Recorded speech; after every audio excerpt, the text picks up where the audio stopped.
We begin tonight with the new outrage, yet another police case under scrutiny tonight. Just days after the decision in Ferguson, a grand jury here in New York City deciding another officer will not be charged after a chokehold caught on tape. The victim, an unarmed black man, a father, Eric Garner, and that dramatic encounter put into that chokehold by an officer, forcing him onto the sidewalk. The man telling the officers there that he could not breathe. Eric Garner later died. Tonight, crowds, demonstrators already gathering here in New York after learning that officer will not be charged. And this evening, the feds are now investigating. The president weighing in. And ABC's Ron Claiborne leading us off tonight. Ron, good evening. David, so many of us saw the video of that violent confrontation which took place just a few feet behind me tonight. A small crowd gathering, that crowd growing. They, like many Americans around the country, stunned by that grand jury decision today. Don't touch me, please. It was all captured on video. A white New York City police officer seeming to put a chokehold on a black man, Eric Garner, last summer. But tonight, a grand jury said, no, the officer, Daniel Pantaleo, did nothing illegal.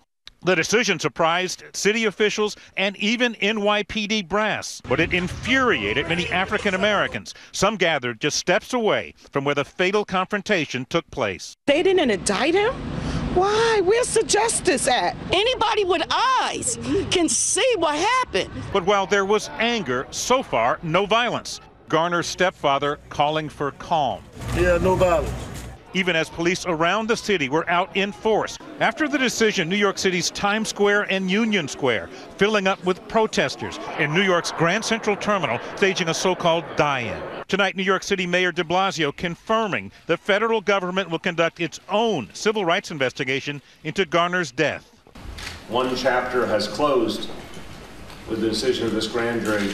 There are more chapters ahead. Garner, a father of 6 who suffered from asthma, had been confronted by police that hot July day for allegedly selling loose cigarettes. I did nothing. We were sitting here the whole time. Mind our business.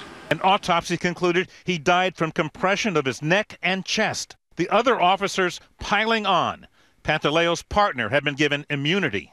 But the grand jury, composed of 13 or 14 white and 9 or 10 black or Hispanic jurors, could have indicted Pantaleo on a range of charges.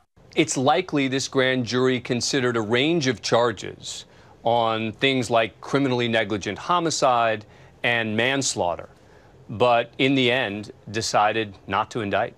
Today, Pantaleo issuing a statement saying, "I feel very bad about the death of Mr. Garner," and offering his family his condolences. And tonight, the president citing what he called a feeling in too many minority communities in this country that the police are just not working with them, what he described as an American problem. And David, the family of Eric Garner tonight calling for calm. Ron Claiborne tonight leading us off. Ron, thank you.